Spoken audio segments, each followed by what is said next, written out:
Alright, thank you and welcome to my YouTube channel. Today we are going to consider how we can compute the Pearson's product moment correlation coefficient. The Pearson's product moment correlation coefficient. Now, to compute the Pearson's product moment correlation coefficient, let's consider the question. Compute the Pearson's product moment correlation coefficient between x and y as given below. In this table we have the x values as listed from 2 to 12 and the y values from 1 to 20. So this is the solution. This is the formula that we need to apply. This is the Pearson's product moment correlation coefficient formula, where we have R is equals the summation of x sub I minus the mean value of x and y sub I minus the mean value of y, all over the square root of the summation of x sub I minus x bar all squared, then multiplied by summation y sub I minus y bar all squared. Now, what is R? R is the Pearson's product moment correlation coefficient. Yxi values of the x variables in the sample, and the x bar there is the mean of the values of the x variables, y sub I the values of the y variables in the sample, and the y bar there mean the mean of the values of the y variables. Now we need to compute the mean values for x and y, and this is the formula. We have the x bar equals to summation x sub I over n, and y bar equals summation x sub I over n as well. Now, these are the y values, so you add them up, the x values, add them up, and the y values as well, and divide them by how many values? By n. N here stands for the number of items or observations, and they are 1, 2, 3, 4, 5, 6, 7, 8, 9, 10, 11. There are 11 of them, and that's what we have here. And this is the computation. At the end of the day, this is what we have. After getting the x and y values as shown, then we need to compute the values using a tabular form like this. Now, these are the x values, these are the y values. Now, we also know that the x bar is equals to 9 and the y bar equals 14.36. So, x sub I minus x bar would be 2 minus 9. 2 minus 9, you use your calculator, and you know that 2 minus 9 equals minus 7. Here, minus 7. The same thing, you do same thing downward across the column. So we have that. If you use your calculator again, you do 5 minus 9. You have minus 4. You continue with the same process. 8 minus 9. You have minus 1. And the next one is 11 minus 9, you have 2. So it continues like that till the end.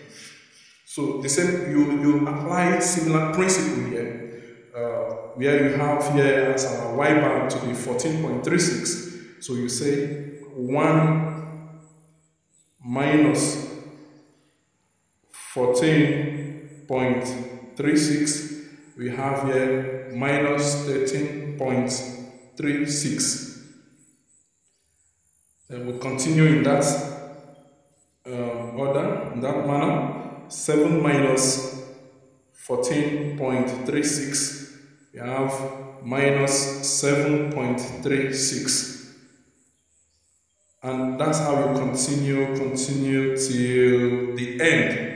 Now, what does this column mean? You have to create a column called the product column, where you multiply this and this column and this column. x sub I minus x bar multiplied by y sub I minus y bar. That is the column we have here. So when we do that, we'll have something like this. Minus 7 times minus 7 times 13 minus 13.36. We'll have minus times minus, it will go, and we have 93.52. So we multiply each of them like that until we get to the end. What about this place? In this place, we have to square this difference. So it will become minus 7 squared. Minus 7 squared will give us 49. What about this? We do similar thing to that, and we have minus 13.36 squared.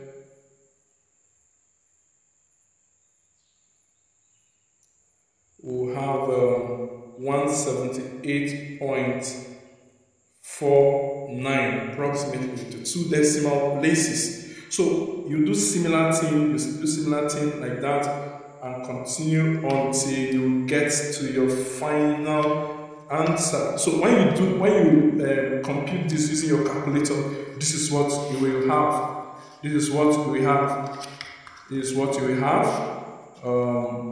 The table of values will be like this. At the end of the day, we need to sum these parts. We need to sum the way we sum the x of I and the y of I values. The way we got the mean values. So we have to sum this other place. The summation of this column gives 306.04. We have to sum this up as well. Get this, and when we sum this up, get this. Now when we substitute these values into this formula, the product moment formula, Pearson's product moment formula, this is what we have.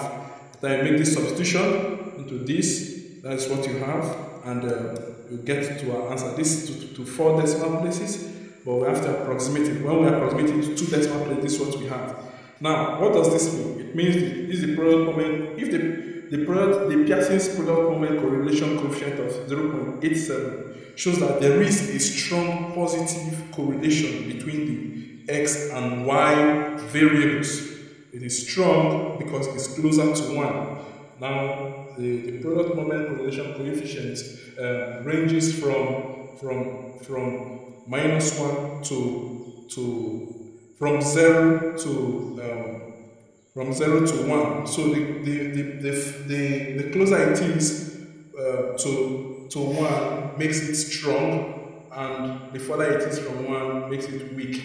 So since this one is closer to 1, because it is 0.87 as it is, which is almost approximately 0.9, closer to 1, then we can say that there is a strong positive correlation between x and y variables. I hope this video is helpful. Please go through it and use it to apply to other problems as you solve the Pearson's product moment correlation coefficient. Thank you.